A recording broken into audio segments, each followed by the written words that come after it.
Shalom, amados, bienvenidos a esta nueva serie que hemos dado en llamar Una Torá para el alma, una enseñanza para tu espíritu, para tu corazón, para tu mente, para que podamos todos juntos, ¿no?, crecer en este camino que hemos sido llamados para seguir a nuestro Mesías, un camino de espiritualidad, un camino de crecimiento, de aprendizaje sobre todo.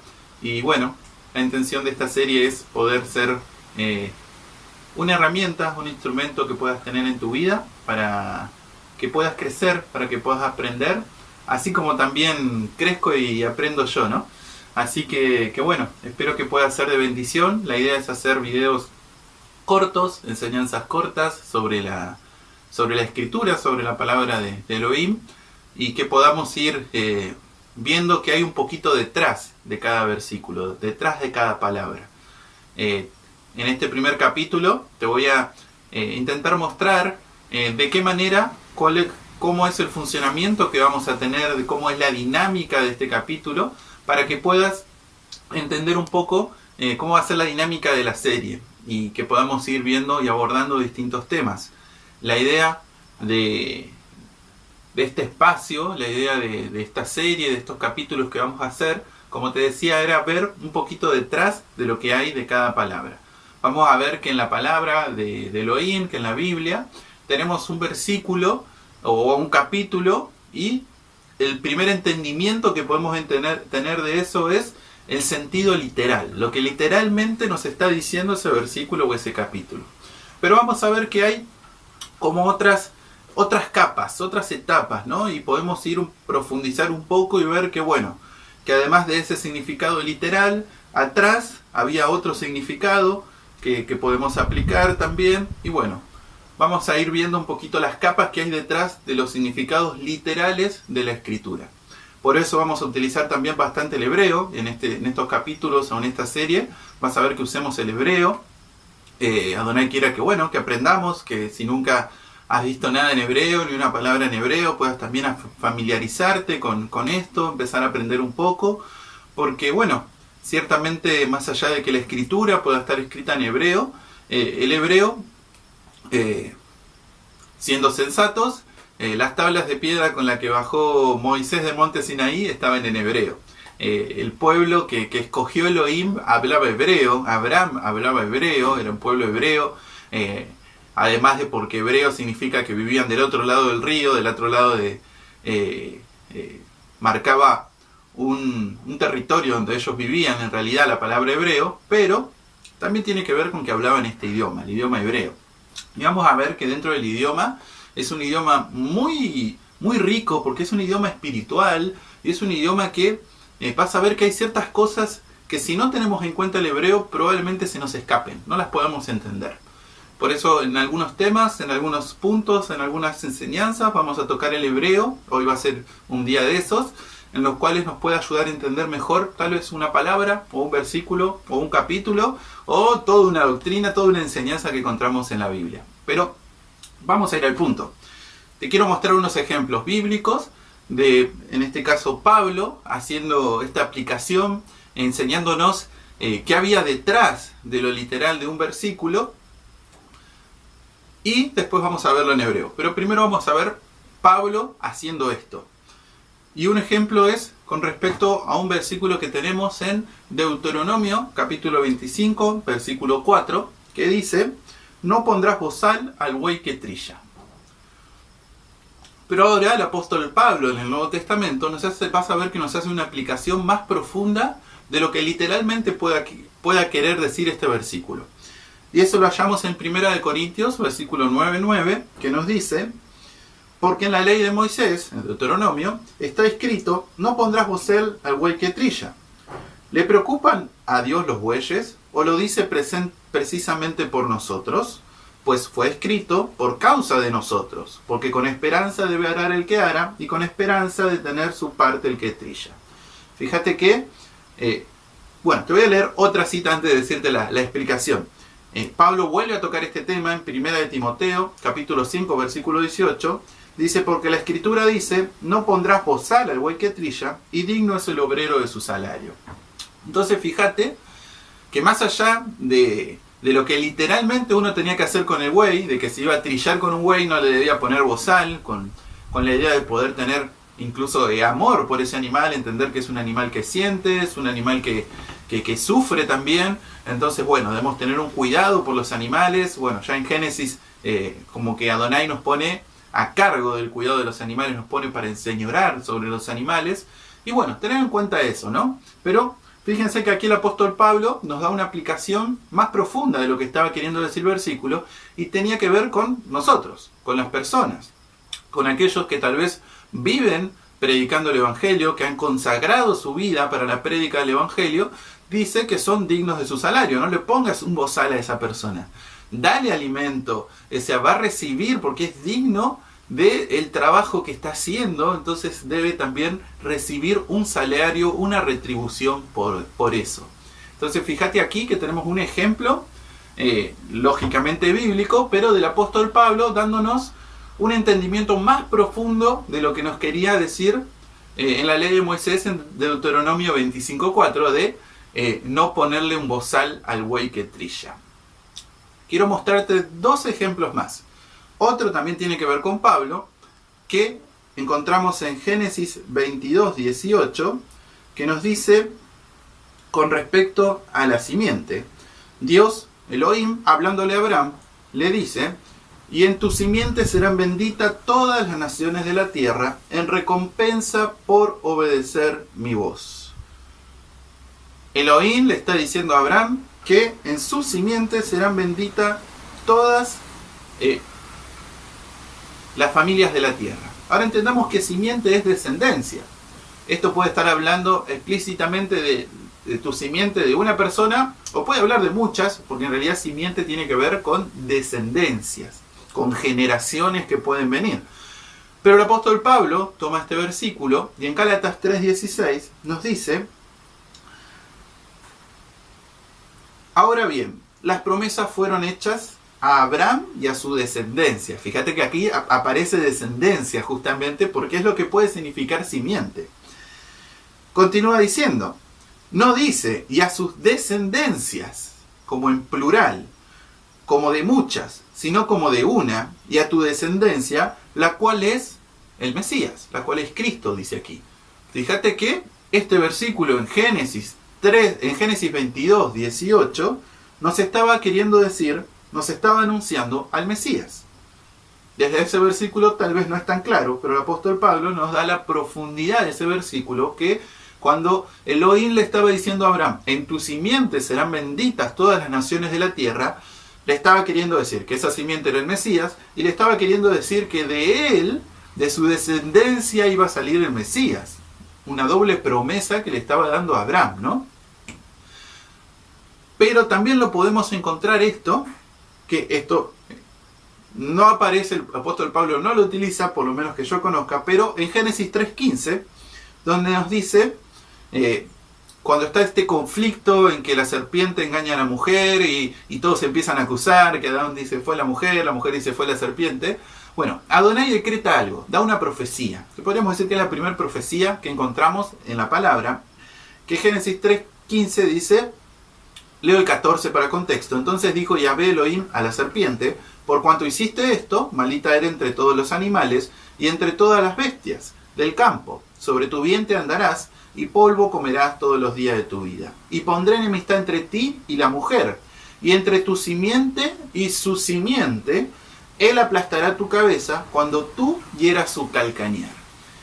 Fíjate que está hablando también de una simiente, pero no de muchas, sino de una simiente de alguien que iba a aplastar la cabeza de Satanás.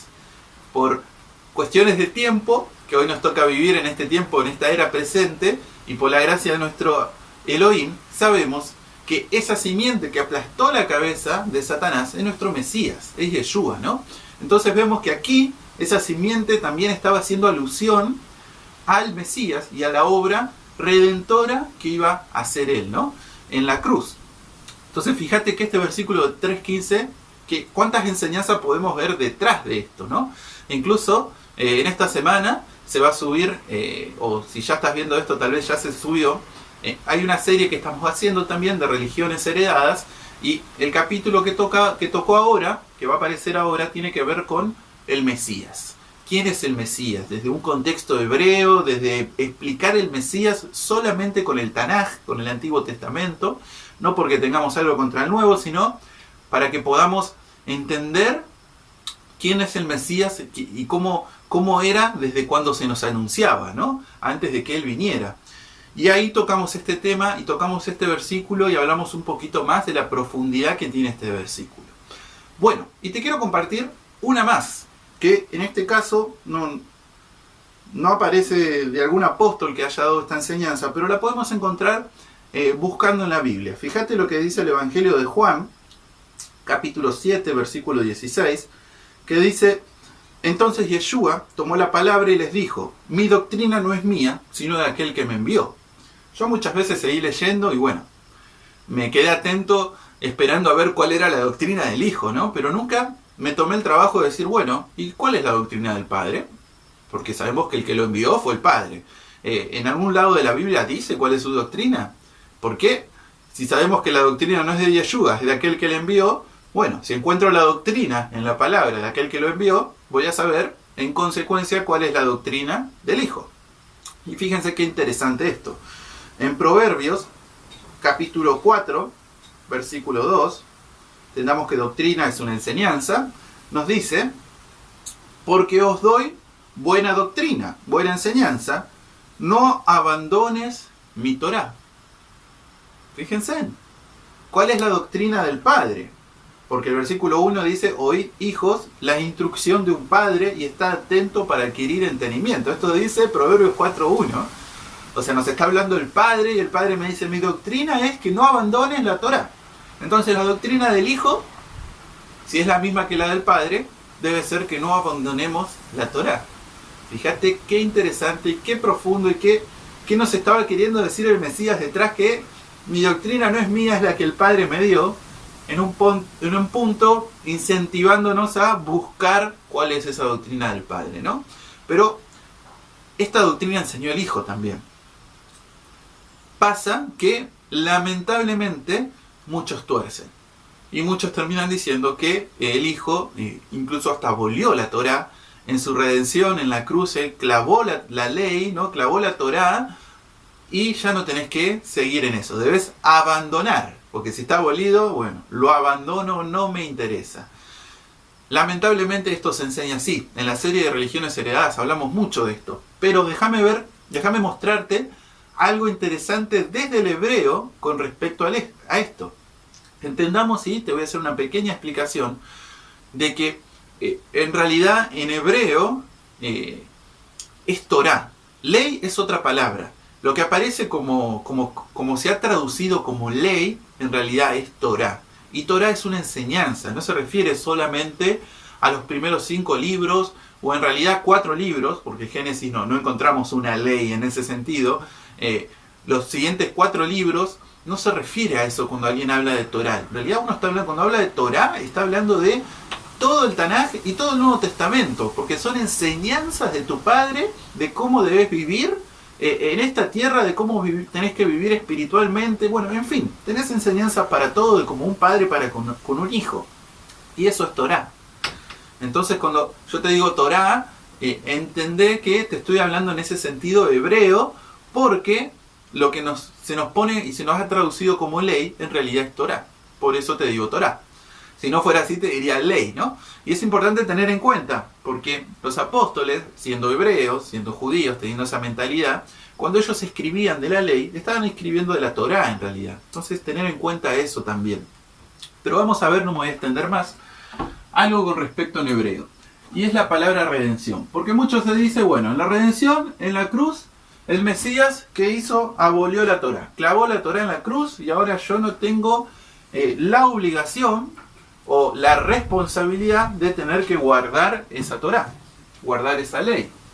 Entonces yo te puse la palabra redención aquí en hebreo, que son 3 letras, que es la Gimel, la Aleph y la Lamed. Son 3 letras con las cuales se significa redención. Cada letra en el hebreo tiene un significado, tiene varios significados. Es algo que en español no nos pasa, a nosotros nos pasa con la palabra, ¿no? Las palabras tienen varios significados. Ahora la letra, no sé, la letra A, ¿qué significado tiene? Nada. Para nosotros simplemente es una letra y no es más que eso. Es un símbolo para representar al sonido A. Pero en hebreo tenemos significados para las letras, muchos, y significados para las palabras también, muchos.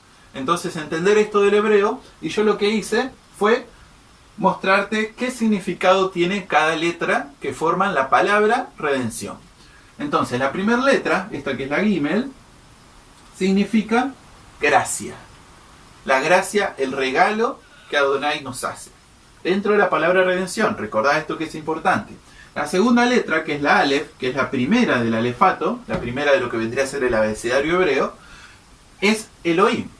Yo aquí te pongo Dios. ¿Entendés que Elohim es lo que se traduce también como Dios? Te lo voy poniendo así para que podamos ir aprendiendo también cómo se habla, cómo es la palabra en realidad, ¿no? Porque hay diferencia entre Dios y Elohim. No vamos a explicarlo ahora, pero para que vayas conociendo ese tipo de palabras, ese léxico. Entonces tenemos gracia y Elohim dentro de la palabra redención, que hasta aquí es claro y es lógico, ¿no? Bueno, redención, ¿quién me redime? Mi creador, Elohim me redime, y por gracia, no por algo que yo haya hecho, sino porque es un regalo de él.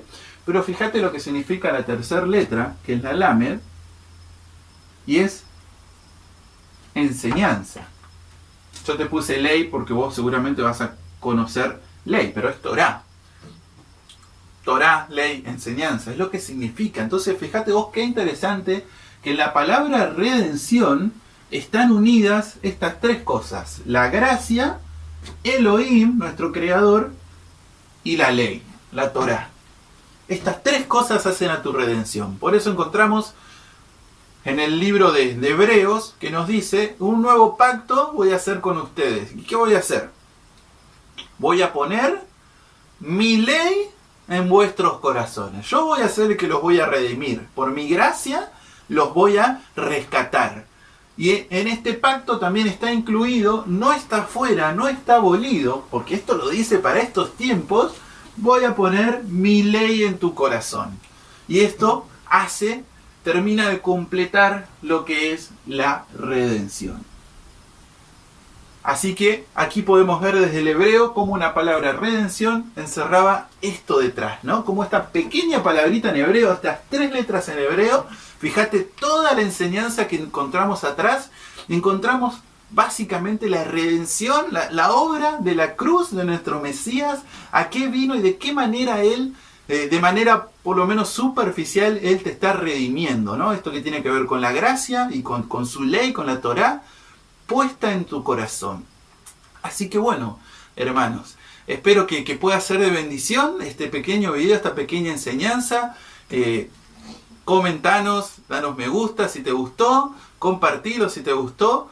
Si hay algún tema que te gustaría que de esta manera podamos escudriñarlo, podamos profundizar, dejanos ahí un comentario, mandarnos un mensaje a los números que te parecen, o por pedido de oración o lo que sea. Estamos aquí para servirte. Así que bueno, espero que sea de bendición. Shalom.